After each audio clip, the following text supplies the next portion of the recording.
11월 11일 수요 마태복음 성경 강의 시간 시작하겠습니다. 기도드리겠습니다. 오늘 이 저녁에도 주님 앞에 모여 주님을 찬양하며 마음을 쏟아 기도할 수 있도록 이끌어 주신 은혜를 감사드립니다. 아버지께서는 자기에게 간구하는 모든 자들에게 가까이 하신다고 말씀하셨사오니 주님을 가까이 하는 저희들에게 축복하여 주옵소서. 하지만 저희들 속에 아직도 독버섯처럼 돋아나고 있는 죄악의 모습들을 봅니다. 주님의 뜻대로 살기를 원하여 날마다 능력을 간구하는 저희들이지만 지극히 미세한 먼지 같은 죄악도 이기지 못하여 늘 넘어지고 쓰러지는 삶을 살고 있습니다. 오 주님, 우리를 불쌍히 여겨 주옵소서. 오늘도 탄식하는 세상을 봅니다. 도움을 구할 하나님을 몰라 더욱 방황하는 저희들을 불쌍히 여기시고 주님을 바라볼 수 있는 눈을 열어 주옵소서. 이 어렵고 힘든 때에 지친 삶을 도우실 분은 주님밖에 없음을 깨닫게 하여 주옵소서. 오늘도 주님의 말씀을 사모하며 이 자리에 왔사오니 함께 하시고 위로해 주시옵소서. 오늘 주시는 말씀이 우리를 위한 풍성한 영의 양식이 되기를 소망하며 예수님의 이름으로 기도드리옵나이다. 아멘. 다 같이 찬송가 261장 찬송 드리도록 하겠습니다.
가시관을 쓰셨으니 피로 얼굴 물드셨고 십자가에 모진 고통 나를 위해 당하셨네. 말로 형용할 수 없는 구세주의 구속하신 그 은혜와 그 신사랑 찬송하고 찬송하세. 힘보다 더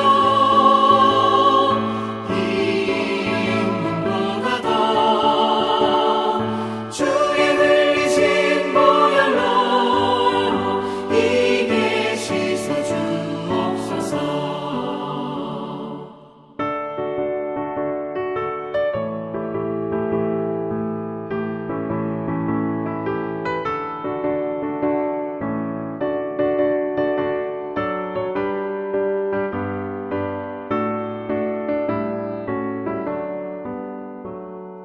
아버지를 멀리 떠나 바른 길을 저버리고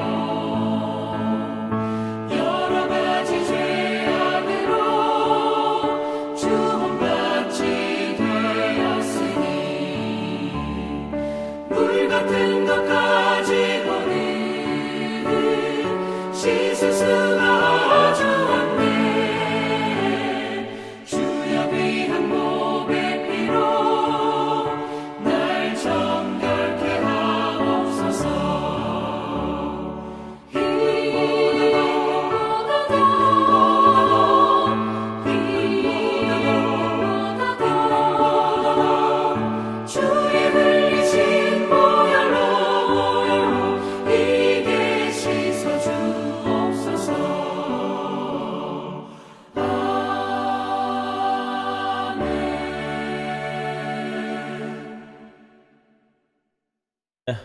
오늘 마태복음 강의 30번째 시간, 30번째 시간 맞았습니다. 18장 15절로부터 35절. 오늘도 두 부분 좀 나누어서 말씀 강의하도록 하겠습니다. 먼저 앞에 부분 15절에서 20절까지 말씀입니다.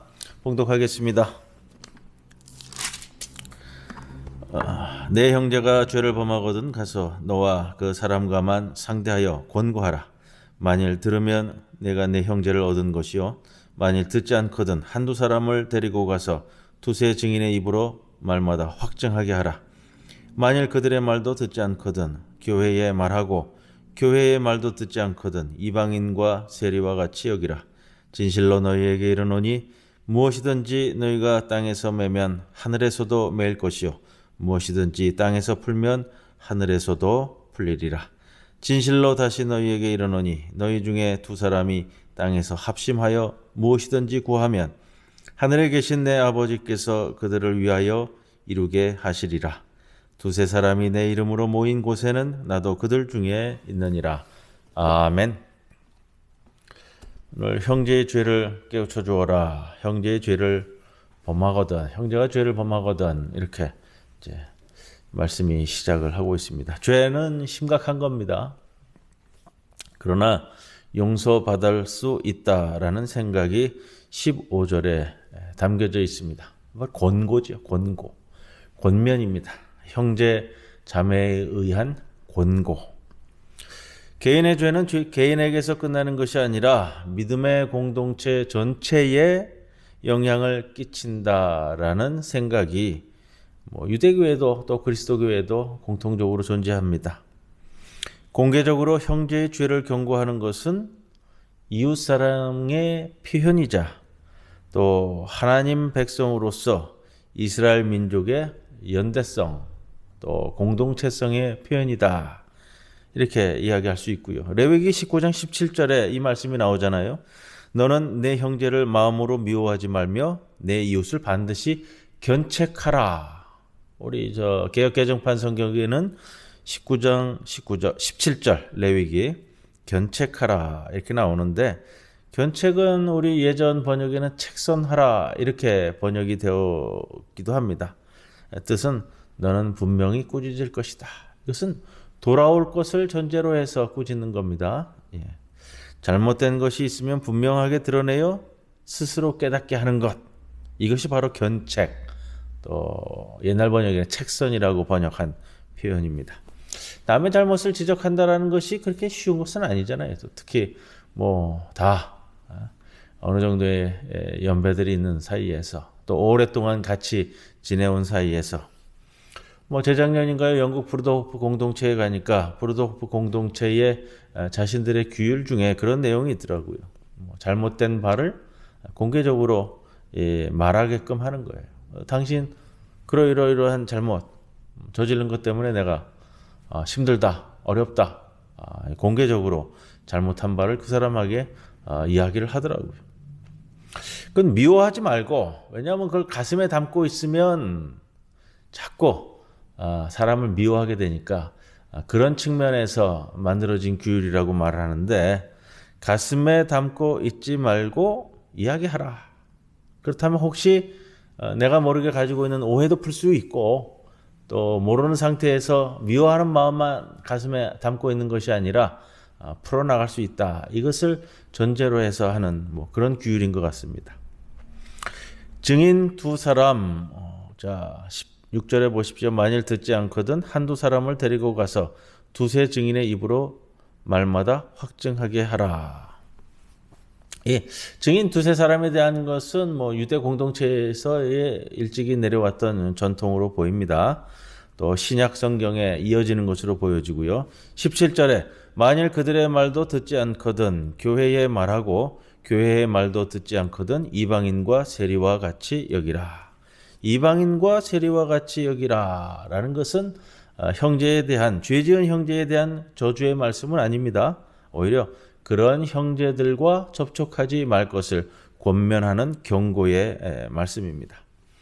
오늘 이 말씀이 잘못 쓰여지면 교회에서의 추방을, 교회에서 내보내는 것을 정당화시키는 말씀, 이렇게 보이는데 효과는 그 반대예요. 또 추구하고자 하는 목적도 그 반대고요.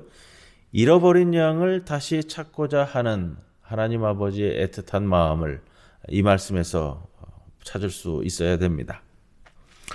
그러나 초대교회에서도요, 이 마태복음 18장 15절에서 18절 죄 지은 신자를 공동체에서 추방하는 것, 그것에 근거적인 말씀으로 사용되어졌습니다.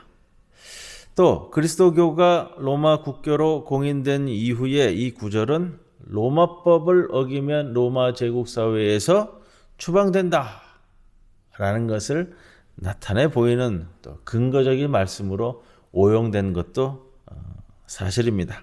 그러나 그 뜻은 추방의 목적이 아니라 회개하고 돌아오고 잃어버린 양을 찾는 것을 목적으로 하시는 하나님 아버지의 마음을 우리가 읽을 수 있어야만 합니다. 자, 중요하게 볼 것은 교회 안에 또 오늘 본문 말씀에서 19절 20절 말씀입니다.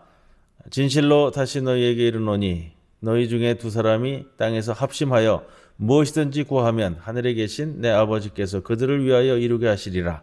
두세 사람이 내 이름으로 모인 곳에는 나도 그들 중에 있느니라. 교회 안에 공동 고백, 또 공동 기도, 아쉽습니다. 점점 사라지는 것이요.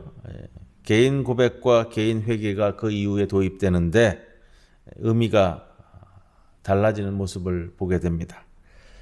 형제 자매끼리 서로 설득하고 훈계하는 모습, 이것이 이제 공동체에 대한 모습이고요. 이것이 공동체 내에서 이루어져야 되는데 교회가 초대교회를 넘어 중세교회로 넘어가다 보면 바로 이 고난이 모두 다 성직자에게로만 집중되는 그런 이제 모습을 보이게 됩니다.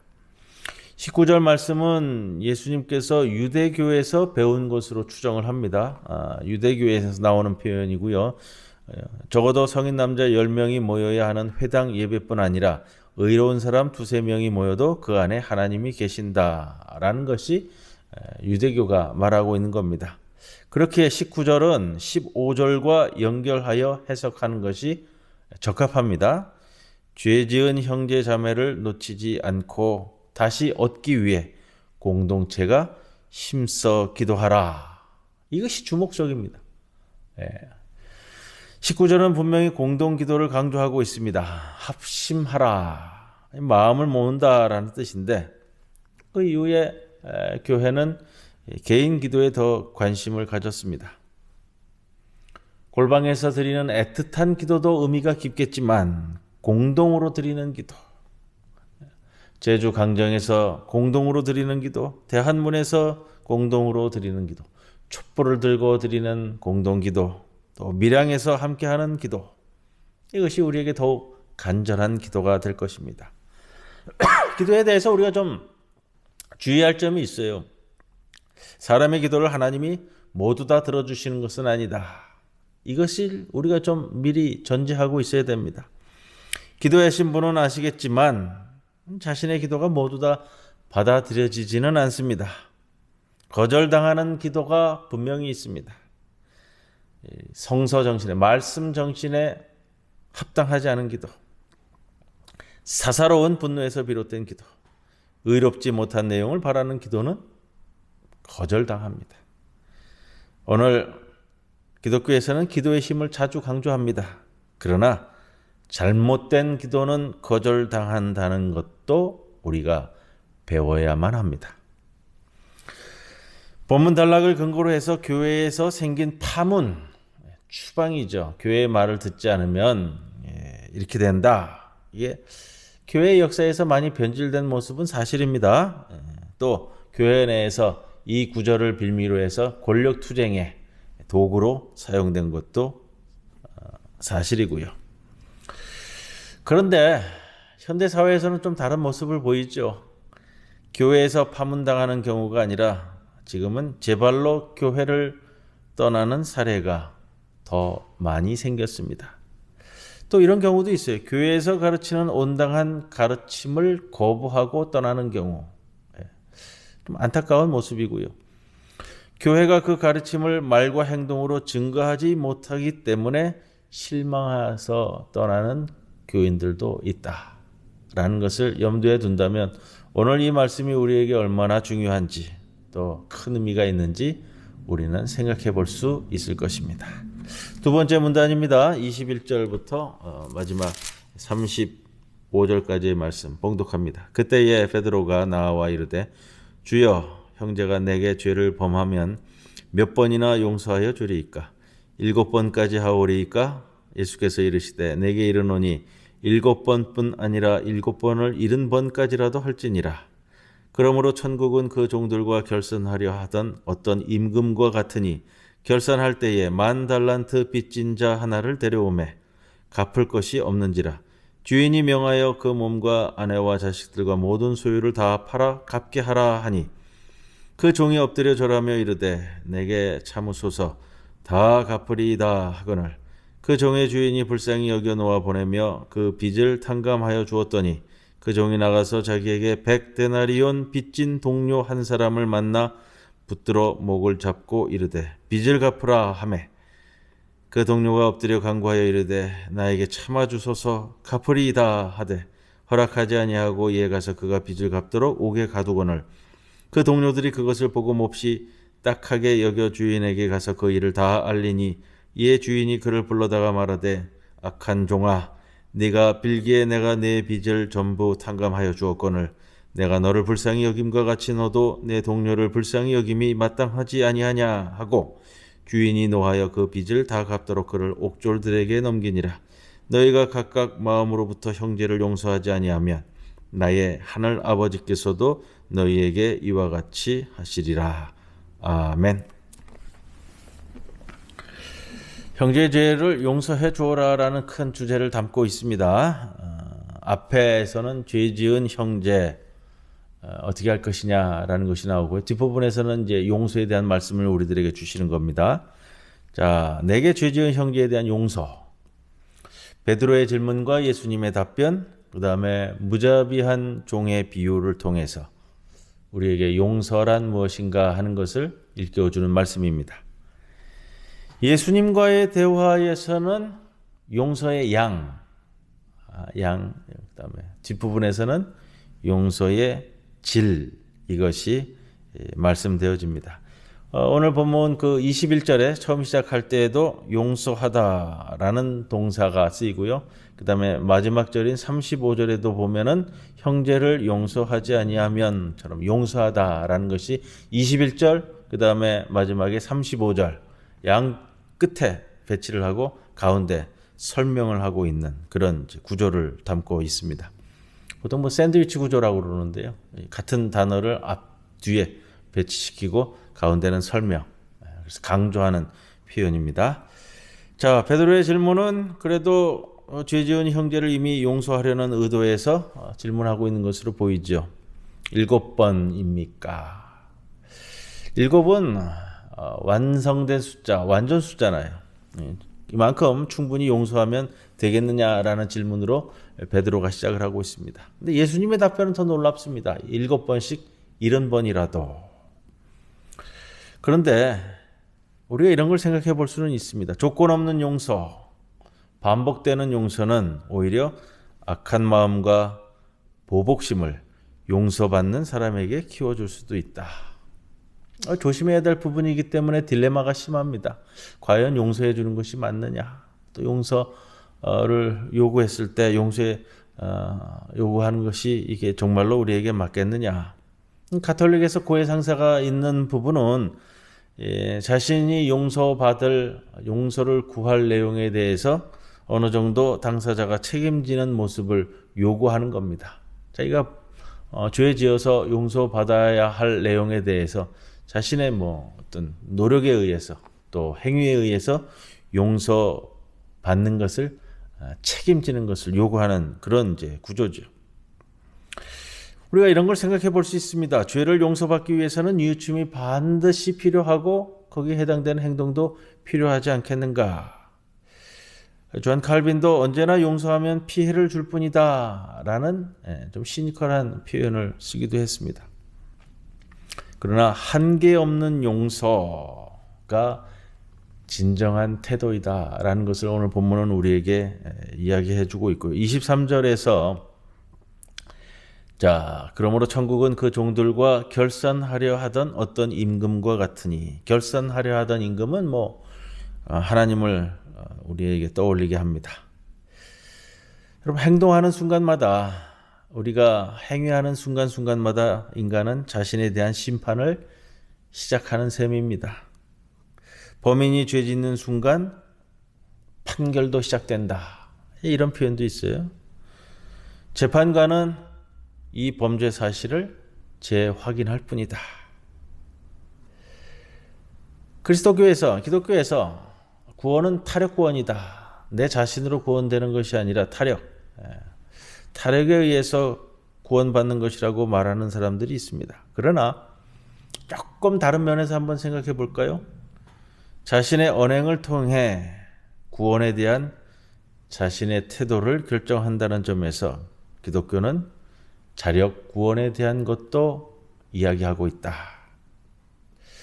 범죄를 저지르고도 하나님께 매달린 모습도 우습지만 범죄하고도 하나님의 자비를 혹시나 하고 기다리는 모습도 좀 어이없는 것은 아니겠는가. 하나님이 우리 자신을 어떻게 심판하실지 당사자는 누구나 거의 다 알고 있다라는 것이죠. 오늘 채무자를 노예로 파는 내용이 나옵니다. 헬라 사회에서나 로마 사회에서나 법률에서 허용되었던 것으로 보입니다. 출애굽기 22장 2절에 보면 도둑질한 사람만 노예로 팔 수 있다라는 내용이 나오는데, 유대교 탈무드와 또 미슈나에서는 채무자 자신과 또 자녀들을 파는 내용은 나옵니다만, 채무 문제로 아내가 되는 여인을 파는 내용은 나오지는 않습니다. 그러나 우리가 생각할 것은 남편이 노예로 팔려갈 때 그 아내와 가족들의 삶은 어찌 될까 하는 것은 좀 생각을 해볼 수가 있고요. 빚을 갚을 수 없는 가난한 사람만 감옥에 들어갔습니다. 이것이 문제잖아요. 요즘도 죄 지은 부자들은 보석금을 내고 감옥에서 합법적으로 빠져나오고 있습니다. 1만 달란트, 24절에 나오는 1만 달란트는 상상하기 어려운 큰 액수입니다. 지금도 환산한다면 그렇게 되지 않을까 싶어요. 1달란트가 약 6천만 데나리온에 해당되기 때문에 무자비한 종이 탕감받은 1만 달란트는 또 그가 다그친 동료 종의 빚 100데나리온에 최소 한 60만 배가 되는 액수입니다. 1데나리온이 노동자 하루 품삯으로 우리가 생각을 하잖아요.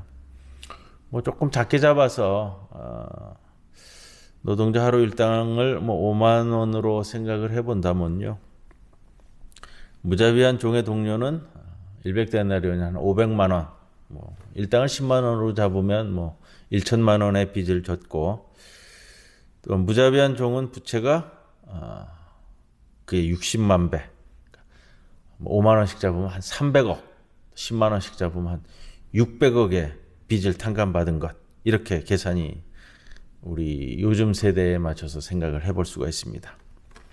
300억 원의 빚을 탕감받은 종이 500만 원의 빚을 진 동료를 다그치는 장면이 오늘 이 장면입니다. 우리 동료 인간, 우리 이웃에 대한 자비 없이 하나님과 인간과의 관계는 좋을 수 없다.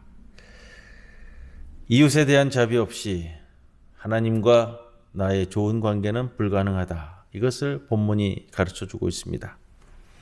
하나님께 신경 쓰는 것 대부분을 우리 이웃에게 신경 쓰는 것으로 돌려도 된다.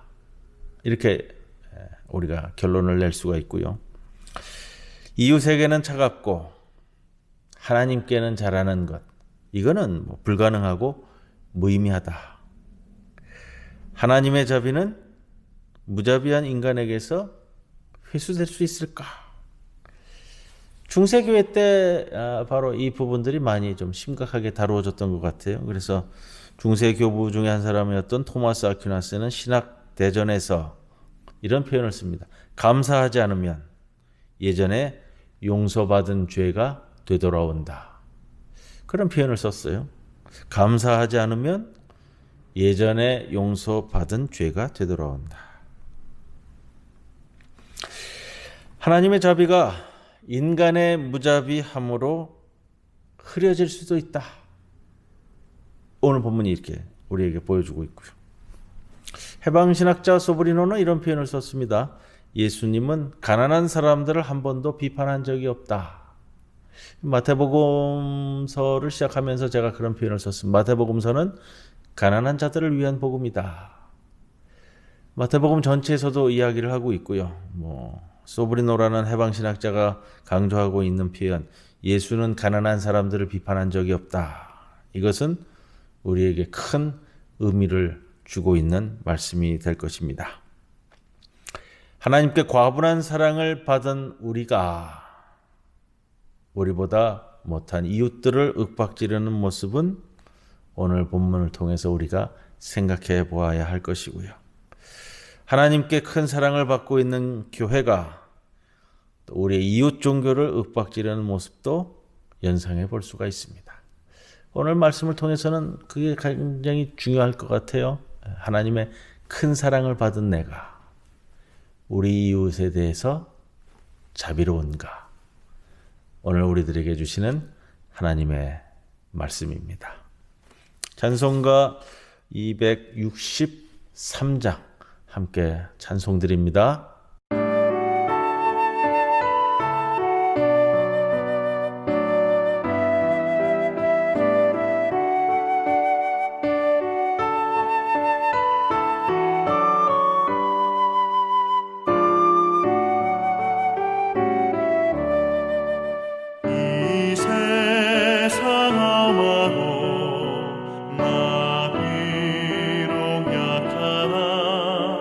늘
이제 주님 가르쳐 주신 기도로 오늘 성경 강의 시간 마치도록 하겠습니다.